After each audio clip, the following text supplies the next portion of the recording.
Hello बच्चों, एक बार पुनः आप लोगों का स्वागत है सुभागी देवी माध्यमिक विद्यालय intermediate college Allahabad online classes में। मैं एएन वर्मा, सुभागी देवी माध्यमिक विद्यालय इलाहाबाद से। प्यारे बच्चों, आज मैं आप लोगों को कक्षा 6 विषय सामाजिक विषय इकाई 2 हमारा प्राकृतिक वास पाठ 3 पृथ्वी की गतियाँ पार्ट 1।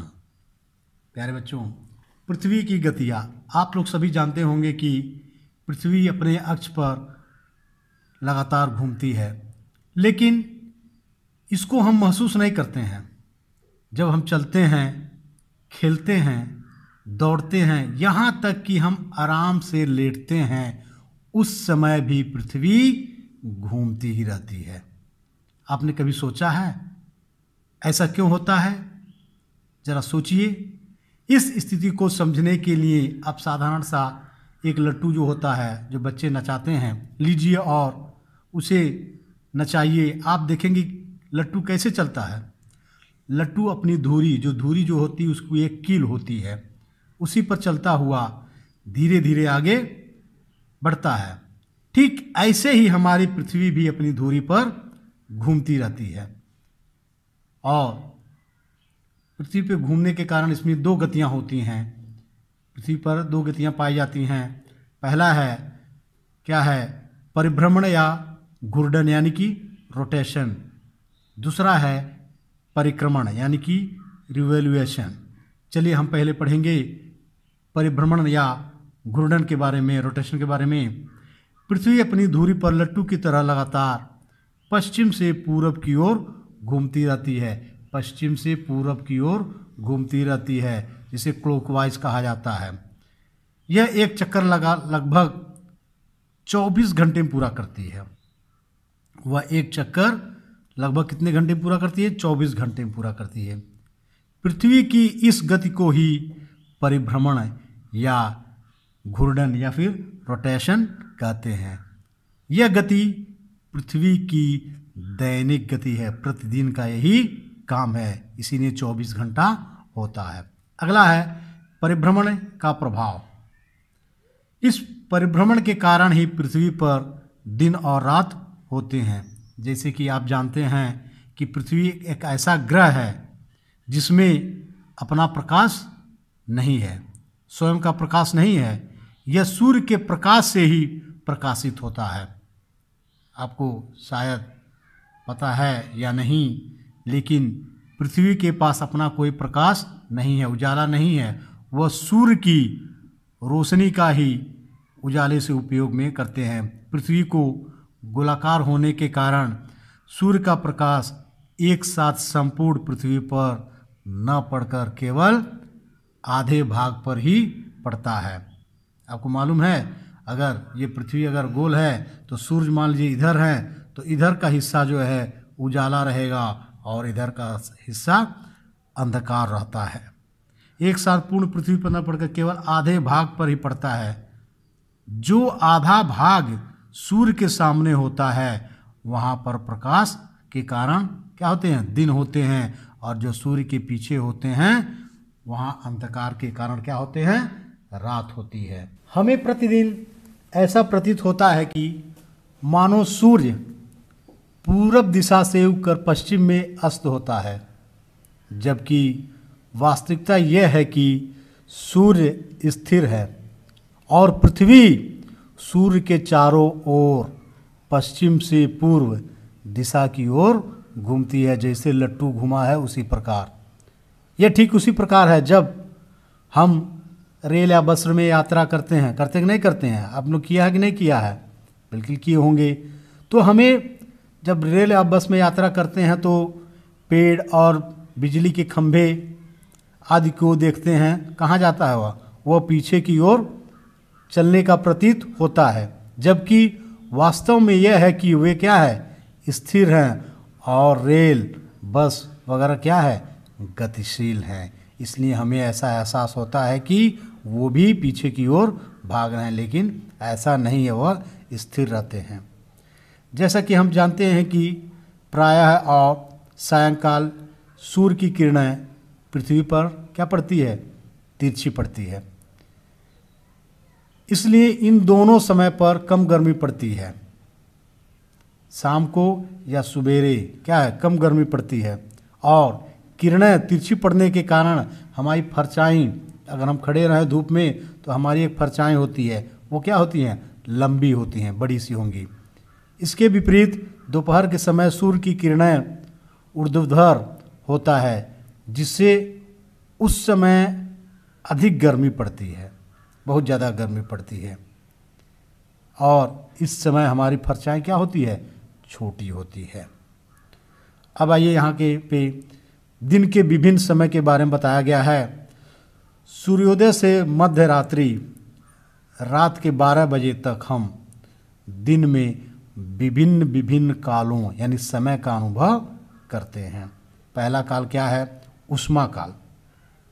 उष्मा काल में क्या बताया गया है, सूर्य निकलने से पहले वातावरण में जो हल्का यानी कि मंद प्रकाश फैला दिखाई देता है, उसे क्या कहते हैं, उषा काल कहते हैं। सॉरी सर, उषा काल कहते हैं, उष्मा काल नहीं है, सॉरी, उषा काल कहते हैं।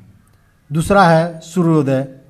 इस समय सूर्य उत्तरी क्षितिज पर दिखाई देता है, उत्तरी क्षितिज पर दिखाई देता है और उसकी किरणें क्या होती हैं, तिरछी होती हैं सूर्योदय के समय में।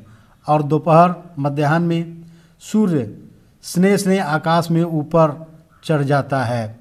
इस समय सूर्य की किरणें पृथ्वी पर सीधी पड़ती हैं। तो ये रहा उन कालों के बारे में बताया गया है, उषा काल, सूर्योदय काल, और तीसरा है दोपहर या फिर मध्याह्न काल। चौथा है सूर्यास्त। शाम के समय सूर्य पश्चिम क्षितिज पर डूबता सा प्रतीत होता है, जिसे हम सूर्यास्त कहते हैं। और पांचवा है गोधूली, यानी सूर्य छिपने के बाद जो मंद मंद प्रकाश दिखाई देता है कि नहीं देता है, उसे हम गोधूली या गोधूली की बेला भी कहते हैं। और छठा है मध्य रात। पृथ्वी का जो भाग सूर्य के पीछे चला जाता है, यानी पृथ्वी का जो भाग सूर्य के पीछे चला जाता है, वहाँ घना अंधेरा हो जाता है, उसे ही मध्य रात्रि कहते हैं। अब आइए परिक्रमण। क्या है परिक्रमण? पृथ्वी के सूर्य के चारों ओर घूमने की गति को ही परिक्रमण कहते हैं। ध्यान देंगे, पृथ्वी के सूर्य के चारों ओर घूमने की गति को ही परिक्रमण कहते हैं। अपने अक्ष पर घूमते हुए पृथ्वी अपनी अंडाकार कक्ष यानी कि ऑर्बिट जिसे कहते हैं पर बहुत तीव्र गति से सूर्य की परिक्रमा लगाती है। वह 1,00,000 किलोमीटर प्रति घंटा की गति से सूर्य का चक्कर लगाती है। कितना? 1,00,000 किलोमीटर प्रति घंटे के हिसाब से सूर्य की चक्कर लगाती है। यह पृथ्वी की वार्षिक गति है, यानी वार्षिक यानी वर्षों का गति है हर वर्ष में। पृथ्वी को सूर्य की एक परिक्रमा पूरी करने में लगभग 365 दिन और 6 घंटे का समय लगता है। ध्यान देने वाली बात है बच्चों, सूर्य को यानी पृथ्वी को सूर्य की एक परिक्रमा करने में लगभग कितने दिन लगते हैं? 365 दिन और 6 घंटे का समय लगता है। साधारण वर्षों में 365 दिन होते हैं, क्योंकि उसमें 6 घंटों को नहीं जोड़ा जाता। जो 6 घंटे होते हैं उसको नहीं जोड़ा जाता है। 4 वर्षों में प्रत्येक वर्ष में 6 घंटों को मिलाकर यानी 24 घंटे के बराबर हो जाते हैं। इस प्रकार प्रत्येक वर्ष के अंतराल पर जो वर्ष आता है उसमें 366 दिन होते हैं, जिसे हम क्या कहते हैं?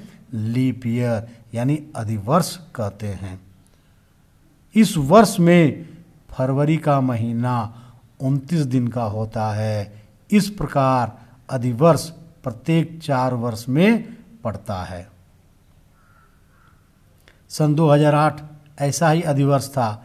अगला अधिवर्ष 2012 में होगा। इस प्रकार 4-4 वर्षों के अंतराल के बाद लीप ईयर पड़ता है। आप वैसे ही अनुमान लगा लेंगे, एक साल में 365 दिन होते हैं और पृथ्वी को सूर्य की परिक्रमा करने के लिए 365 दिन और 6 घंटे का समय लगता है। तो 4 साल में देखा जाए 6 चौक 24, 24 घंटा मतलब एक दिन के बराबर हो जाता है। इसलिए प्रत्येक 4 वर्ष के अंतराल पर जो वर्ष आता है उसे हम 366 दिन होते हैं, जिसमें हम उसे हम क्या कहते हैं, लीप ईयर यानी कि अधिवर्ष कहते हैं।